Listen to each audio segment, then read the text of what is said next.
The Indian Ocean has served as a crucial maritime corridor for thousands of years, connecting continents, cultures, and civilizations.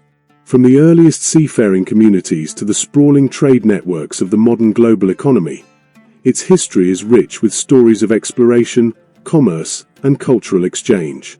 This narrative delves into the evolution of maritime trade in the Indian Ocean, weaving together historical events, human experiences, and the technologies that have shaped its course. The dawn of Indian Ocean trade, early civilizations and their maritime ventures. Maritime trade in the Indian Ocean began long before written records, with early communities relying on the sea for sustenance and interconnectivity. Archaeological evidence suggests that by the 3rd millennium before the Common Era, BCE, the Harappan civilization of the Indus Valley, the Mesopotamians, and the ancient Egyptians were trading goods across this vast oceanic expanse. These exchanges involve commodities such as spices, cotton, ivory, and precious stones. The significance of these early exchanges is evident in the archaeological remains of Harappan dockyards, intricate seals, and Mesopotamian inscriptions that reference seafaring voyages. The Harappans, known for their advanced urban planning, constructed ports like Lothal, strategically located near the Gulf of Kambat. Remains of dockyards and maritime artifacts indicate that Harappan merchants used sturdy, flat-bottomed boats for coastal trade. These vessels, often built from locally sourced materials such as teak and bitumen, were robust enough to withstand the challenges of coastal navigation. Mesopotamian records from around 2300 BCE reference a mysterious region called Meluhar, widely believed to correspond to the Indus Valley, highlighting the importance of maritime connections in fostering early civilizations. The Egyptians also engaged in maritime trade, venturing across the Red Sea to acquire exotic goods like incense, gold, and exotic animals from the land of Punt. These early networks not only facilitated the exchange of material goods but also spurred the sharing of ideas, technologies, and cultural practices, laying the groundwork for more complex trade systems in later periods. The Classical Era. Expanding horizons. By the 1st millennium BCE, the Indian Ocean had become a vibrant trade zone linking the empires of Rome, Persia, and India with the rich resources of Southeast Asia and East Africa. The domestication of the camel in the Arabian Peninsula complemented maritime networks by facilitating inland trade routes that connected ports to distant markets.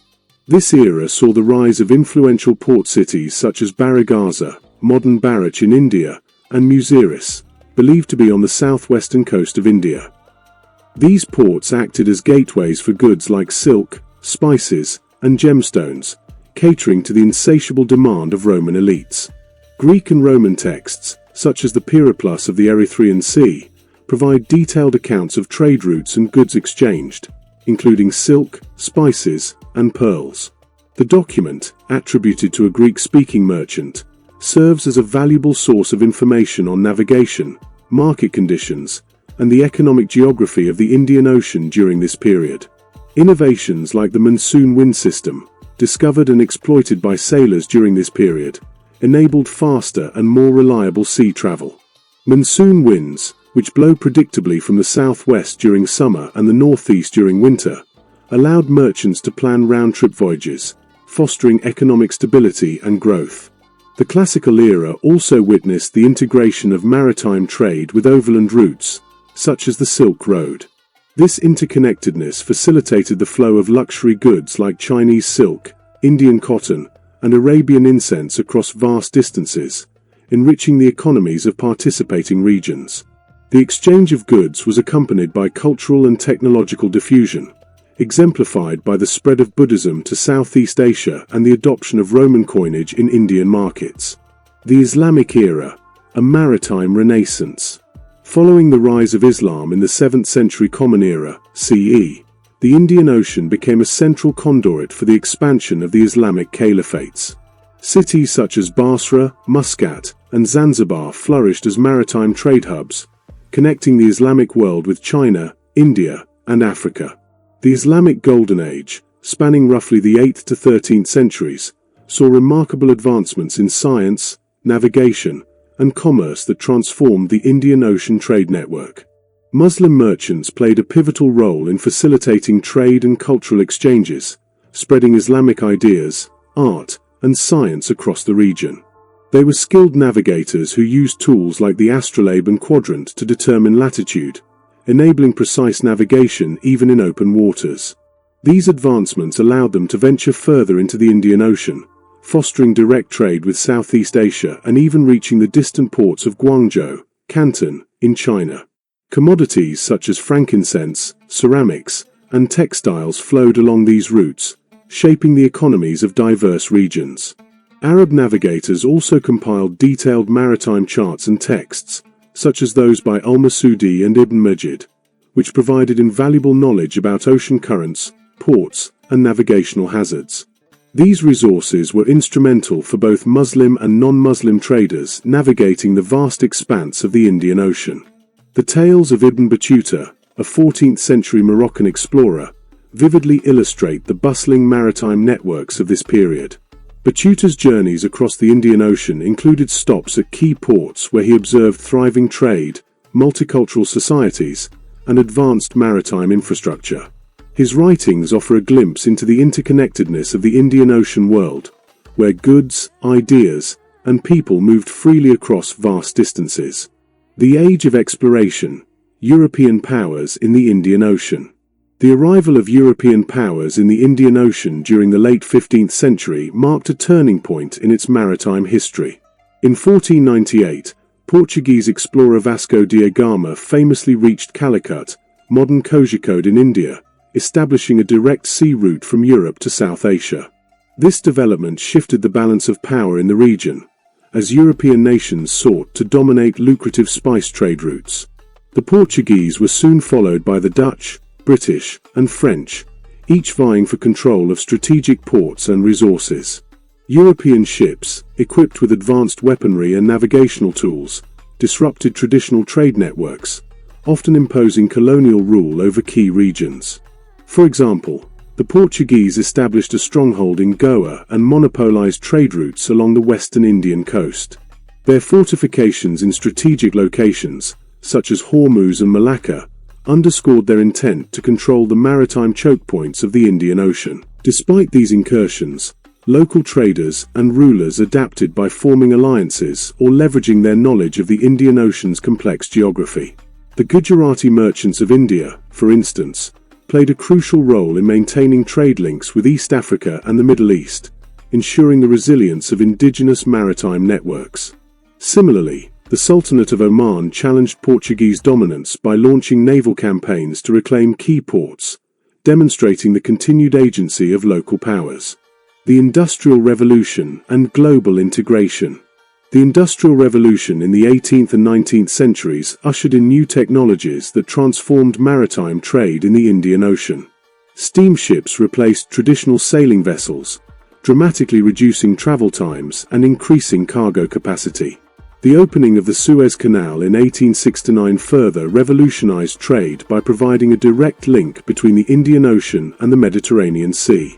This period also saw the rise of colonial empires, with the British establishing dominance over vast stretches of the Indian Ocean through their control of India, Ceylon, modern Sri Lanka, and key ports like Aden and Singapore. These colonies served as nodes in a global trade network that exported tea, rubber, and spices to European markets while importing manufactured goods. The integration of railways and telegraph lines further streamlined the movement of goods and information, creating a tightly interconnected economic system. The industrialization of maritime trade also led to the emergence of specialized ports and shipping companies, such as the British East India Company, which monopolized key trade routes. The commodification of labor, exemplified by the use of indentured workers from India, highlighted the human cost of these transformative changes. Despite these challenges, the Indian Ocean remained a vital artery for global commerce, shaping the modern world economy. The Indian Ocean in the modern era. Today, the Indian Ocean remains a critical artery of global trade, facilitating the movement of goods, energy resources, and information. Major shipping routes traverse its waters, connecting emerging economies in Asia and Africa with the rest of the world. Key choke points like the Strait of Hormuz and the Malacca Strait underscore the region's strategic importance in contemporary geopolitics. Technological advancements, such as containerization and satellite navigation, have further streamlined maritime trade. The development of megaports, such as those in Dubai and Singapore, highlights the region's continued role as a hub for global commerce. However, modern challenges, including piracy, environmental degradation, and geopolitical tensions, highlight the complexities of managing this vital maritime space. Efforts to address these issues include international collaborations, such as the Indian Ocean Rim Association, IORA, aimed at fostering sustainable development and regional stability. Human stories, lives shaped by the ocean. Beyond its economic significance, the Indian Ocean has profoundly impacted the lives of the people who depend on it. From ancient fishermen and pearl divers to modern seafarers and port workers, countless individuals have forged their livelihoods from its waters. The traditions, cuisines, and languages of coastal communities reflect centuries of interaction with diverse cultures brought together by maritime trade. For example, the Swahili coast of East Africa bears the marks of Indian, Arab, and Persian influences, evident in its architecture, music, and language. Similarly, the cultural syncretism of Southeast Asia, shaped by centuries of trade, showcases the enduring human connections fostered by the Indian Ocean. The oral histories and folk traditions of these communities provide valuable insights into the everyday lives of those shaped by the ocean's rhythms. These stories serve as a testament to the resilience, ingenuity, and adaptability of the people who have thrived along its shores for millennia. The human dimension of the Indian Ocean's history is also reflected in its legends and myths. Sailors pass down tales of sea monsters, enchanted islands, and miraculous voyages, blending local beliefs with influences from distant lands. Such narratives not only entertained but also served as navigational aids and cultural markers, enriching the shared heritage of Indian Ocean communities. As we delve deeper into this fascinating history, the Indian Ocean emerges not merely as a geographical feature but as a living repository of human endeavor, connection, and creativity.